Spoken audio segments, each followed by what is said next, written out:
मदरसे की आड़ में छात्रावास रह रही भोली भाली मासूम छात्रा को हवस का शिकार बनाया जा रहा था। इस पूरे कांड का खुलासा उस वक्त हुआ जब पीड़िता किशोरी का सोशल मीडिया पर एक वीडियो वायरल हुआ। वायरल वीडियो में मदरसे के छात्रावास में रह रही छात्रा ने मदरसे के संचालक मौलवी के बेटे पर जबरन छेड़खानी करने इंजेक्शन लगाने का आरोप लगाया है। फिलहाल मदरसे के संचालक व आरोपी बेटा फरार है। पुलिस आरोपी की सरगर्मी से तलाश कर रही है। जानकारी के अनुसार बिजनौर के गांव बुरहानुद्दीनपुर में मौजूद मदरसा जामियातुल बनात, जो पिछले 2005 से बखूबी चल रहा है, मदरसा चर्चा में उसे वक्त आया जब मदरसे के छात्रावास में कई साल से रह रही 14 साल की नाबालिग छात्रा मदरसे में रहकर ही अरबी मौलवियत के कोर्स की पढ़ाई कर रही थी। मासूम छात्रा तकरीबन साल 2019 से मदरसे में अरबी कोर्स की पढ़ाई कर रही थी। हालांकि पीड़ित छात्रा की पढ़ाई के 4 साल भी पूरे हो गए थे। पीड़ित छात्रा ने वायरल वीडियो में आरोप लगाया है कि मदरसे के संचालक मौलवी शाहनवाज के बेटे हसन उर्फ कल्लू ने रात के वक्त में मेरा हाथ पकड़कर मेरे साथ गलत इरादे से बिस्तर पर लिटा लिया था। उसके बाद हसन उर्फ कल्लू ने बुरी नीयत से नाबालिग छात्रा के साथ जबरन दबोचकर नोचने की कोशिश की। फिलहाल इस मदरसे के छात्रावास में रह रही करीब 200 छात्राओं के परिजन मदरसे से अपनी बच्ची को अपने घर ले जाने लगे हैं। मदरसे के टीचर का कहना है कि मदरसे को बदनाम करने की नीयत से बेफिजूल मामले को उछाला जा रहा है। पूरा प्रकरण फर्जी है। पीड़ित नाबालिग छात्रा मदरसा छोड़कर चली गई है। अभी तक पुलिस को परिजनों व पीड़ित की तरफ से कोई शिकायती पत्र नहीं मिला है। बिजनौर से नीरज कुमार की रिपोर्ट। मेरे बोतल लगी थी रात के वक्त, तबीयत खराब हो रही थी मेरी। जोर से बोलो, कोई भी ना है। मेरे बोतल लगी थी रात के वक्त, तो 3 बजे हमारे मतलब ईशा के बाद बोतल लगी थी। हाँ। फिर 3 बजे मेरे पास आए थे तो मेरी सिरिंज में इंजेक्शन लगाया तो मेरी जो चीज़ लगी मेरी आँख खुल गई। तो एक लड़की को पहले तो अपने ईशा के बाद मेरे पास पढ़ाया, 3 बजे खुद ही उसको उनका दिया यानी कि यहाँ से चली जा। तो फिर पल्ली तरफ भेजा मुझे देखने की कोई है तो ना, यहाँ पे खोल सारे वो देख का कोई रुश्दा जाग तो ना रही। मैं देखे इस सारे में कोई नहीं जाग रहा था। क्या कहते मेरे साथ चल, मैं चली गई। एक चादर। कौन सा था, कौन सा लड़का था? सबसे बड़े से छोटा उस्मान भैया डॉक्टर। और बता दो। और फिर यहाँ पे ले आया अपने कमरे के बाहर, यहाँ जहाँ भी ये मौलाना साहब। फिर ना वही लड़का। अच्छा। फिर वो बिछाया क्या उसको जानमाज का कपड़ा, वो उसका परहेज करने का कपड़ा।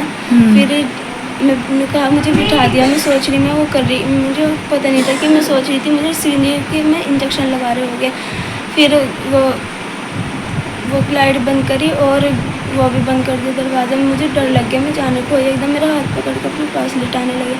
तो मैंने कहा मैं ना लिट रही तो ऐसे कर रही, लिट गया थोड़ी देर को, उनको थोड़ी देर को लिट जाएगी तो कुछ हो जाएगा क्या, ऐसे कहने लगे। तो उन्हें कह रहे, मैं ज़ोर से बोलने लगी तो उन कह रहे सना उठ जाएगी मेरी वाइफ, जल्दी चुप हो जा, मेरी वाइफ उठ जाएगी, चुप हो जा, आराम से बोल। फिर मैंने कह रहे थोड़ी देर को लिट जाएगी कुछ हो जाएगा क्या। मैंने कहा बाजी से बता दूँगी। तो क्या कहते उनको बता पहले किसी से बताने की। तो ना मैंने डर की वजह से मना कर दी, मैं किसी से नहीं बताने की। तो फिर मैं यहाँ से मैं पता नहीं क्या हुआ, एकदम से कह रहे 2 बार हाथ खींचा, फिर हाथ खींचने लगे। एकदम से मुझे झटके से दवाई का डिब्बा गिरा। मैं भाग के वहाँ से दरवाज़ा खोल के इधर चली गई। एक लड़की लिटी थी उसके पास, मैं उसको उठा के फिर वहाँ पे चली गई उस वाले दरवाजे के। मैं कहा चल अंदर सो गई। तो मेरा कैमरे भी चले यहाँ, तो उनको हाथ पकड़ के ले आए मेरे वहाँ से। कैमरे चेक कराऊंगी, बेफिक्र रहो। तो बता। मेरा हाथ पकड़ के यहाँ पे ले आए, फिर सिरनी लगाने लगे। फिर क्या कहते किसी से बताइए मत, बस इतना हुआ और कुछ नहीं हुआ। और सलमान लड़कियों को कैसा व्यवहार करता है सलमान? वे तो अच्छे हैं, मतलब नहीं, जैसे लड़की गलती करती है तो कमरे में ले जाके मार पिटाई करते हैं। नहीं, कमरे में मैंने सुना है कि सलमान बहुत तकड़ी पिटाई करते हैं, पिंडली भी फाड़ देते हैं, लड़कियों को टॉर्चर करते हैं। कैसा ऐसा नहीं करते, मतलब कमरे में ले जाते वैसा मारते, इतना नहीं मारते, गलती पे मार देते कभी कभी। ज़्यादा भी नहीं मारते, मतलब फिर। हाँ, मेरी भतीजी रहती थी ना, वो बताती थी कि बहुत ज़्यादा मारते हैं सलमान भैया। हाँ, जब उनको गुस्सा आ जाता है किसी से जब तेरे साथ जब ऐसा डरा हुआ, रखा तो तुझे फिर और किसी ने डराया, किसी इसकी बीवी को या इसकी माँ को पता लगा तेरी बात का सुबह में? सुबह में फिर इनकी बीवी को बताया। इनकी बीवी ने कहा कि मैं देखूंगी, किसी से बताना मत। तो मैंने किसी से बताया नहीं। 3 दिन के अंदर मैंने किस किस को पता था? इनको ही बताया था बस मैंने। बाजी को और इसकी बीवी को भी पता था? इनकी इनकी बीवी बीवी कौन को सी? बताया था बस मैंने। बीवी तो फिर- कौन सी इनकी? बीवी को भी बतलाया था और इसकी माँ को नहीं बतलाया था? मैंने उन्हें नहीं बतलाया था, इन्होंने मना कर दी थी। नहीं मौलाना को नहीं पता था? शाहनवाज को? नहीं, वे अभी आए हैं बाहर गए अभी थे नहीं पता कश्मीर। उनको? नहीं। अच्छा, तो अभी तक उन्हें पता नहीं है, वे बाहर गए हुए थे चंदा करने। जी। ठीक है, तो तूने बताया नहीं तुझे? और रोज या कल या परसों या किस दिन का वाकया है? ये जुमे के दिन रात के बाद। जुमे की रात? जी। जुमे के दिन में रात जो हुई उस दिन का? यहाँ के है वे मौलाना साहब ही डॉक्टर है, इनके लड़के हैं वे? इनके लड़के हैं वे, हम्म। उनकी बीवी भी। क्या नाम है उनका? उस्मान, एक लड़का है फिर भी उस्मान। कितने बच्चे हैं उनके? एक लड़का है इतना बड़ा, अच्छा, वो नंगा खड़ा था वहाँ पे जो। डरिए मत, बिल्कुल डरिए मत, सब ये आए तो मैं भी लेके जाऊंगी। क्या नाम है आपका? मेरा नाम शफीक अहमद है। इस मदरसे में आपका क्या पद है? इस मदरसे में मैं खिदमत अंजाम देता हूँ।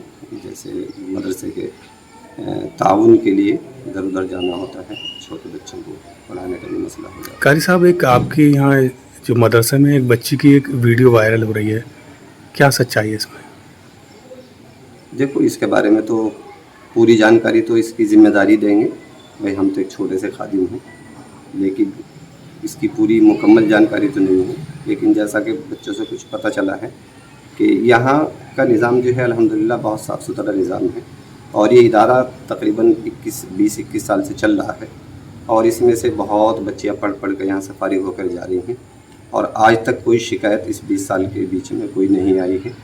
लिहाजा ये क्या है, कोई प्रोपेगेंडा है या बच्ची की अपनी कोई इस तरह की जो है एक सोच रही है, तो इसके बारे में तो मुकम्मल जानकारी वो खुद ही बता पाएंगे। लेकिन जैसा बच्चों ने बताया है कि ये सब फर्जी बात है। तो यहाँ कितने मदरसे में जो बच्चे हैं जो बाहर के हैं वो कितने पढ़ते हैं और क्या एजुकेशन तालीम देते हैं आप? यहाँ पर तकरीबन 200 बच्चे हॉस्टल में रहते हैं, और कुछ बच्चे इलाके से आते हैं और चले जाते हैं, और बड़ी खुली फ़िज़ा में तालीम होती है, और ये जूनियर तक की इसकी मान्यता है, और मौलवियत का पूरा कोर्स बच्चों को कराया जाता है।